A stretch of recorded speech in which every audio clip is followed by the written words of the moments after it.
Friends, welcome to my YouTube channel. आज हम question करेंगे 33B। क्वेश्चन है, if the sum of first P term of an AP is same as the sum of its first Q terms where P is not equals to Q, then show that the sum of its first P plus Q terms is zero. तो इसमें पहले given क्या क्या है हम उसको लिख लेते हैं। गिवन है sum of first P term, इसका मतलब SP सेम एज किसके इक्वल है, एस क्यू के इक्वल है। अब इसमें show that the sum of its first P plus Q terms is zero, और हमें प्रूव क्या करना है, टू शो क्या करना है, टू शो हमें शो क्या करना है, S P plus Q equals to zero. अब हम क्या करेंगे, इसका सॉल्यूशन। सॉल्यूशन में हम लोग क्या लिखेंगे, सॉल्यूशन में हम लिखेंगे वी नो। हम क्या जानते हैं कि जो सम ऑफ एन टर्म्स होता है वो होता है n bye two A plus n minus one into D. यहाँ पर Sn का मतलब है sum of N terms, n का मतलब है नंबर ऑफ टर्म्स, a का मतलब है फर्स्ट टर्म और d का मतलब है डिफरेंस। तो अब हमें किसके लिए फाइंड करना है, सबसे पहले हमें एस पी फाइंड करना है। तो हम क्या लिखेंगे, हेयर एस पी। अब आपको क्या करना है, एस पी जहाँ जहाँ पर एन है वहाँ वहाँ पर आप पी पुट करेंगे, तो ये बनेगा P by two A plus P minus one D. इसी तरह से आप लोग क्या करेंगे, क्यू के लिए फाइंड करेंगे। तो आप लोग लिखेंगे similarly S Q equals to Q by two A plus Q minus one D. ये हो गई आपकी इक्वेशन नंबर 1 2। इसमें नीड नहीं है तो आगे चलते हैं। S P equals to S Q, therefore S P की वैल्यू कितनी है, P by two A plus P minus one D, और एस क्यू के नीचे एस क्यू की वैल्यू आ जाएगी Q by two A plus Q minus one into D. यहाँ तक तो बिल्कुल सिमिलर चल रहा है, कोई दिक्कत नहीं होगी। अब देखिए यहाँ से टू से इसका टू क्या हो गया, कैंसिल आउट हो गया। तो फाइनली हमारे पास क्या बचा, P two A plus P minus one D, और यहाँ पर बचेगा Q two A plus Q minus one D. अब देखिए हम क्या करेंगे, पहले ब्रैकेट के इनसाइड कंडीशन को सॉल्व करते हैं। इसमें डी का टू ए का टू ए रहेगा, डी का मल्टीप्लाई पी से होगा तो पी डी हो जाएगा, डी का मल्टीप्लाई वन से होगा तो माइनस का डी हो जाएगा। इसी तरह से टू ए का टू ए, डी का मल्टीप्लाई क्यू से होगा तो क्यू डी, माइनस डी का मल्टीप्लाई वन से होगा तो कितना आ जाएगा, डी। अब क्या करेंगे आप, अब p का मल्टीप्लाई टू ए से हुआ तो क्या हो गया, टू ए पी। p का मल्टीप्लाई डी से पी डी से हुआ तो p स्क्वायर डी, p का मल्टीप्लाई डी से हुआ देन पी डी।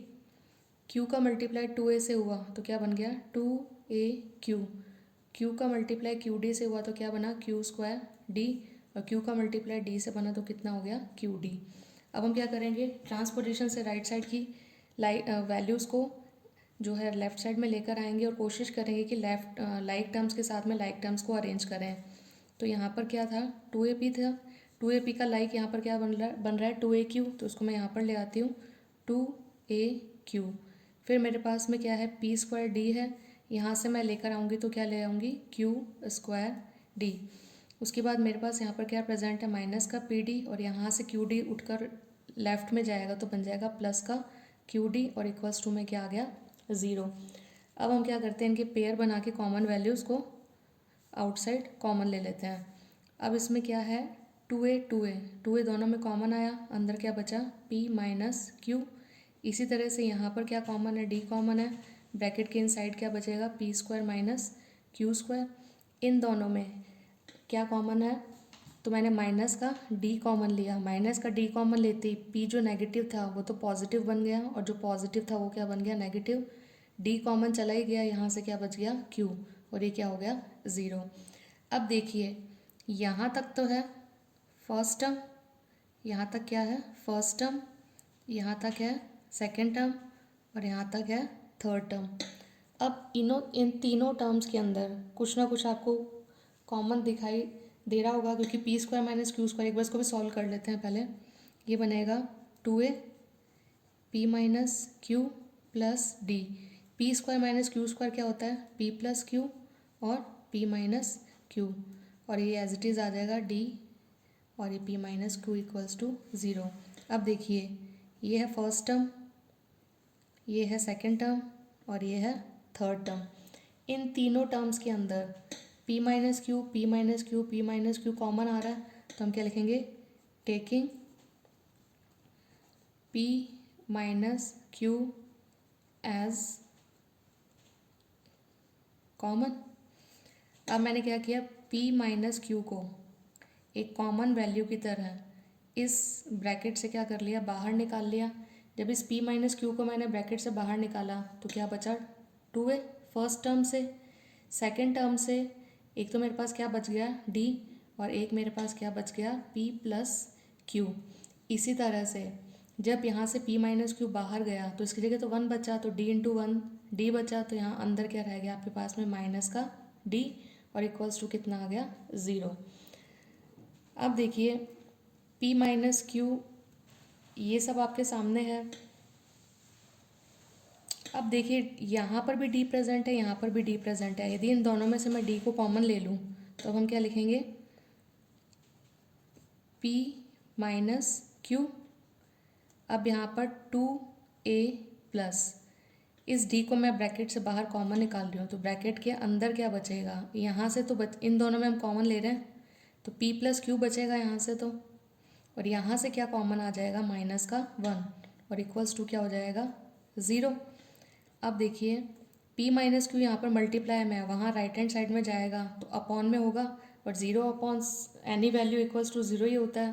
तो उसको मैं इस तरह से लिख सकती हूँ, 2a plus p plus Q minus 1d equals to zero upon p minus Q. तो ये फाइनली आपके पास क्या बन जाएगा, 2a plus p plus Q minus 1d equals to क्या हो गया, ज़ीरो। इसको दे देते हैं हम लोग इक्वेशन नंबर 1। क्या दे देते हैं, इक्वेशन नंबर,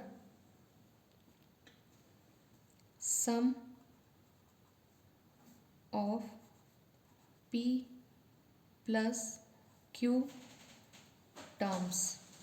तो जिस तरह से एस एन इक्वल्स टू क्या रहता है, जैसे एस एन इक्वल्स टू क्या रहता है, N by two, 2a plus N minus 1 into D रहता है। तो यहाँ देखिए जहाँ जहाँ पर n है वहाँ वहाँ पर आपको p प्लस क्यू पुट करना है। तो देखिए सबसे पहले है n बाई टू, तो ये बन जाएगा p plus Q by two. उसके बाद में है 2a, तो 2a का क्या रहेगा, 2a। n की जगह क्या आ जाएगा, p प्लस क्यू, और बाद में क्या आ जाएगा, 1, और फिर क्या लगा दिया, d, और ब्रैकेट को क्या कर दिया, क्लोज।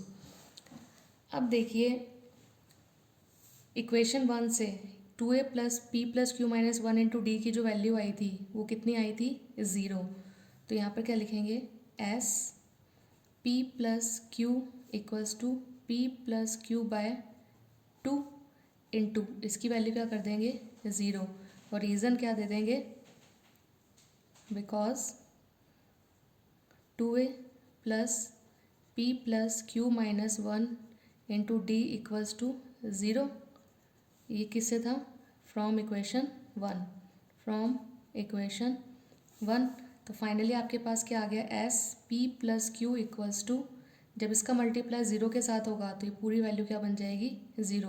और हमें फाइंड क्या करना था, हमें फाइंड करना था पी प्लस क्यू जो टर्म्स हैं उनका सम। तो आपके पास में सम निकल कर के आ गया एस पी प्लस क्यू का ज़ीरो, और यही हमें क्या करना था, फाइंड करना था। आई होप आपको ये सॉल्यूशन अच्छे से समझ में आ गया होगा। फिर भी यदि आपको कोई प्रॉब्लम है तो आप कमेंट सेक्शन में कमेंट ड्रॉप कर सकते हैं और आपकी प्रॉब्लम को जल्दी से जल्दी सॉर्ट आउट किया जाएगा। इसी के साथ वीडियो को यहीं कंप्लीट करते हैं और मिलते हैं